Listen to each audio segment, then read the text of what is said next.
Hello students, इस video में हम एक्सरसाइज 9.3 के सॉल्यूशंस देखेंगे। चलिए शुरू करते हैं।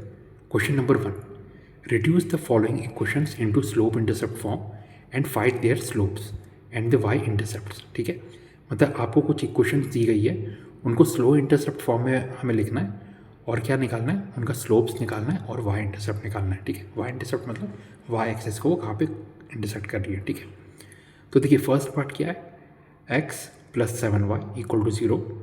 सेकेंड पार्ट क्या है, 6x plus 3y minus 5 equal to 0। Third part क्या है, y इक्वल टू 0। तो ये रहा एक्सरसाइज 9.3। देखिए क्वेश्चन 1 में हमें ये बोला गया स्लोप इंटरसेप्ट फॉर्म में लिखना है। तो सबसे पहले तो मैं रफ स्केच बनाता हूँ। ये x एक्सेस, ये y एक्सेस, ठीक है, ये लाइन है। ठीक है, लाइन का स्लोप m है और y इंटरसेप्ट क्या है, c, यानी वो कहाँ पे इंटरसेप्ट करिए y एक्सेस को 0, c पे। तो देखिए स्लोप इंटरसेप्ट फॉर्म क्या होता है, y equal to m x plus c, जहाँ पे m क्या है, लाइन की स्लोप है, और c क्या है, y इंटरसेप्ट। ठीक है, मतलब अगर आप इस फॉर्म में लिख रहे हैं y equal to m x plus c, तो ये स्लोप इंटरसेप्ट फॉर्म हो जाएगा। ओके, यहाँ पे c का क्या होगा, y इंटरसेप्ट, m स्लोप होगा।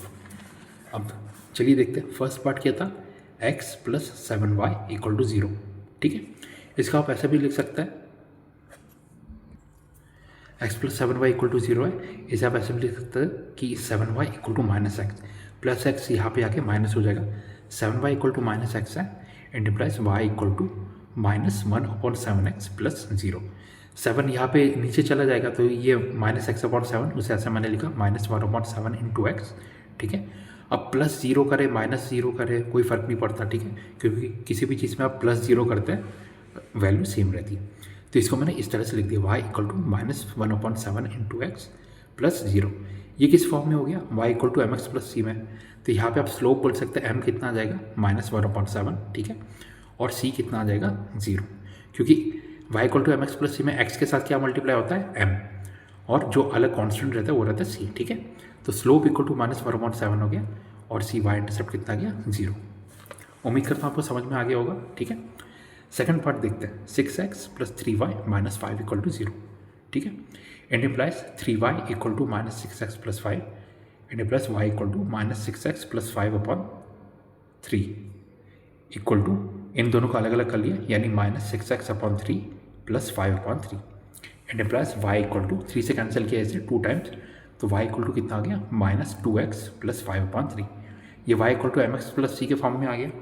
तो m कितना आ रहा है, m इक्वल टू -2 और c कितना आ रहा है, 5/3। तो स्लोप आ गया -2, y इंटरसेप्ट आ गया 5/3। ओके, थर्ड पार्ट देखते हैं, y equal to 0। Third part हमें गिवन था y इक्वल टू 0, इसे y equal to m x plus c के फॉर्म में लिखेंगे। तो देखिए 0 इंटू एक्स भी 0 होगा, तो इसे मैंने ऐसे लिख लिया 0 इंटू एक्स प्लस 0, इनको मिला के 0 ही बनता है। ठीक है, तो ये हो गया एम एक्स प्लस सी के फॉर्म में।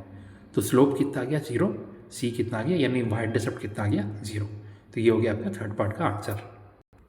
Next question number 2, reduce the following equations into intercept form and find their intercepts on the axis. ठीक है, मतलब अब हमें क्या गिवन है, कुछ इक्वेशंस गिवन है, उनको इंटरसेप्ट फॉर्म में लिखना है और उनके एक्सिस पे जो इंटरसेप्ट होंगे वो बताना है। ठीक है, मतलब एक्स एक्सिस पे क्या होगा, वाई एक्सिस पे क्या होगा, वो हमें बताना है। तो फर्स्ट पार्ट देखते हैं, 3x plus 2y minus 12 equal to 0। Second part 4x minus 3y equal to 6। Third part 3y plus 2 equal to 0। तो क्वेश्चन 2 देखिए, इंटरसेप्ट फॉर्म आपको पता है, x/a plus y/b equal to 1। ए क्या होता है, x इंटरसेप्ट, b क्या होता है, y इंटरसेप्ट। ठीक है, मतलब जितने भी इक्वेशंस गिवन है उनको इस फॉर्म में हमें लिखना है। अब फर्स्ट पार्ट देखते हैं, 3x plus 2y minus 12 equal to 0। It implies 3x plus 2y equal to 12। It implies 3x plus 2y upon 12, ये यहाँ पे नीचे आ गया। ठीक है, इक्वल टू 1। इट इम्प्लाइज, अब इनको अलग अलग स्प्लिट कर लेंगे, 3x upon 12 plus 2y upon 12 equal to 1। 3 से कैंसिल किया 12 को 4 टाइम्स, 2 से कैंसिल किया 12 को 6 टाइम्स। ठीक है, तो ये क्या आ गया, x/4 plus y/6 equal to 1। Intercept form में आ गया, तो a की वैल्यू कितनी आ गई, 4, b की वैल्यू कितनी आ गई, 6। ये हो गया x इंटरसेप्ट, ये हो गया y intercept. Okay, second part देखते हैं, 4x minus 3y equal to 6। It implies 4x minus 3y upon 6 equal to 1।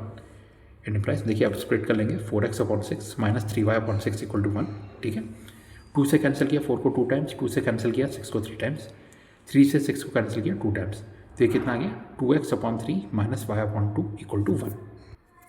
तो 2 को नीचे लेके आएंगे एंड इम्प्लाइज x/3/2, 2 ऊपर था उसको नीचे ले गए, ठीक है, प्लस y/-2 इक्वल टू 1, ठीक है। तो ये हो गया x/a plus y/b equal to 1 के फॉर्म में। तो a इक्वल टू कितना आ गया 3/2, b इक्वल टू -2, यानी x इंटरसेप्ट आया 3/2, y इंटरसेप्ट -2।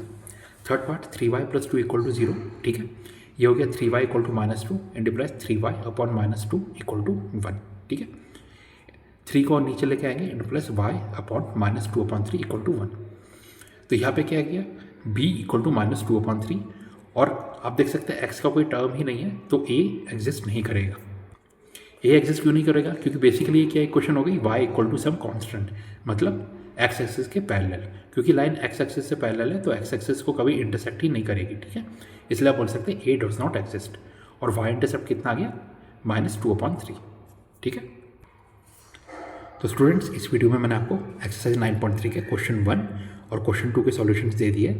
इसके आगे हम नेक्स्ट वीडियो में देखेंगे, यानी क्वेश्चन नंबर 3 से। Thank you.